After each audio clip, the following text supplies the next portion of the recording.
Hey legends, what's up? It's Darkmech here and welcome back to another video. Today, we're having a look inside one of the new dungeons coming in Dragonflight Neltharis. Now, keep in mind, this is not a dungeon guide. I of course will do dungeon guides when we get there, but I wanted to do something different here than just upload a playthrough. I wanted to give you a look at the dungeon, explain the lore going on inside it or behind the dungeon, give you my impressions on the layout, the design, the mobs and the kind of trash abilities you're going to see in there. Hopefully get you excited for your own experience in this dungeon once Dragonflight drops. So Neltharis is a dungeon that is located in the Waking Shores zone in Dragonflight. It's a 4-boss dungeon and it somewhat has a linear pathing style to it. The dungeon sees you traveling through halls, stairways, platforms, fighting a race known as the Jarraden, which thanks to Wowpedia, I can actually tell you are elemental half-giants native to the Waking Shores and wield the power of magma. They are ancient enemies of the Red Dragonflight who they hunted for sport. Get that up here. Now Google doesn't provide much juice around Neltharis from a lore perspective. It just appears to be this massive foundry-like fortress which once belonged to the Black Dragonflight and has a really cool dragon head in it, but now it's been taken over by the Jarraden. So you have to kill the first 3 bosses in the dungeon to gain access to the final boss, at which point the really big cool dragon head will open its mouth and give you access to the final boss. The trash in the dungeon is pretty solid. There's a good mixture of mechanical styles from lock position frontals to targeted burst damage, magma circles that you can't stand in or you'll get conflagrated. I will admit, when I saw the Phoenix mobs in here, I half expected Blizzard to be toxic and throw flashbangs back from Skyreach. However, the devs elected to go with kindness, and for that, I thank them. The trash feels new, it looks fantastic, so there is 0 complaints around that side of things.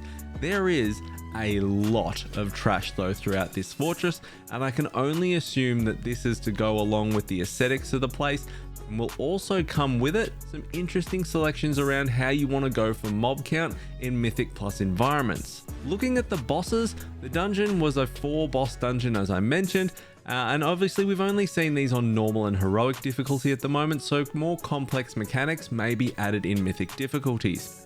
The first boss, Magma Tusk, reminded me of something that should have come out of Blackrock Foundry. It looks really cool. It has a full energy style mechanic where it'll spew out waves of lava, it'll erupt with lava dealing fire damage to all players, and its tentacles wave around in the air like they just don't care. The boss will also throw out magma pools onto the ground, it'll face a random player and spray lava all over them. The boss has a charge and knockback mechanic and the room is really massive, so you'll be wanting to bait these into the walls or yell at people that bait it across the room. The second boss you face is Chargath, Bane of Scales. Cool looking boss. Has a lunge at a random player via an ability called Dragon Strike, which is just really cool. Sprays a wave of magma out at players, so you got to dodge the wave. Has an ability called Grounding Spear, so this is like the pivotal moment in the fight or the pivotal mechanic. It'll target a player and it'll throw a spear at them which links them to a chain. Reduces their movement speed. What you have to do is you have to run that chain through the boss to stun the boss. The boss also has though a full energy mechanic where it'll focus its primary target and deals this huge damage assault for 25 seconds.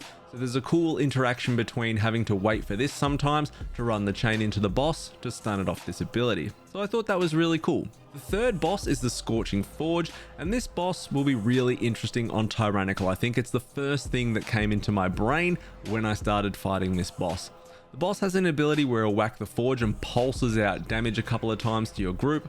The boss will throw its axe at a random player which causes 4 eruption lines to trigger out of it.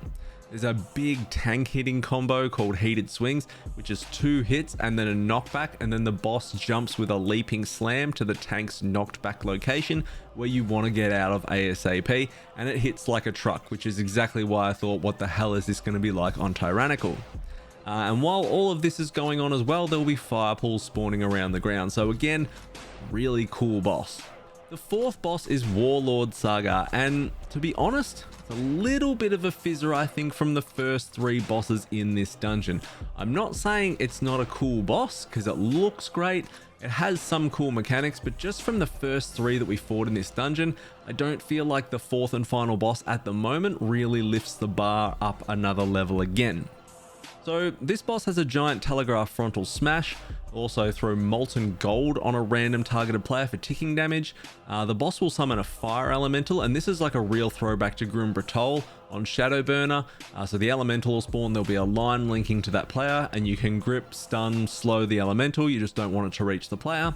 And lastly, the boss will put like a magma shield around himself. You need to go through the gold piles, find a bomb, throw the bomb to break the shield, and that's pretty much how you get through that. Now, it's a cool boss. It just feels, just as I said, you kind of go through these first 3 really cool bosses in this amazing dungeon, and I couldn't help but think that the final boss, just a little bit of a letdown. Certainly not bad, not ragging out, but just didn't kind of keep the trajectory going up. So all in all, I think this is an absolute banger of a dungeon. It's very new, and I know that sounds dumb because of course it's a new dungeon in a new expansion, but the trash, the boss mechanics, the look of the dungeon itself, the setup, the design, it all feels really fresh. It feels like another level has sort of been achieved in dungeon design and trash mechanic design and boss mechanic design, which is absolutely phenomenal. It's what we want. It has an interesting pathing structure to it, which I think is really cool as well. There is loads of trash, as I said, which means that you'll be able to come up with creative sort of routing pending on the trash that you actually want to play in this dungeon for your mob count. The bosses, very unique, and I thought that this was really cool too. There's a lot of different elements that have gone into the boss design and the boss mechanics, which again, is only a really good thing to come out of this dungeon so early on in the piece, and it makes me excited for what is going to come in the further dungeons that we're going to see in Dragonflight as Alpha and Beta continues on. So that is it for this one. Let me know your thoughts in the comments below. Thank you so much for taking the time to check out the video. Like, comment, subscribe. I'll see you all next time. See you, fam.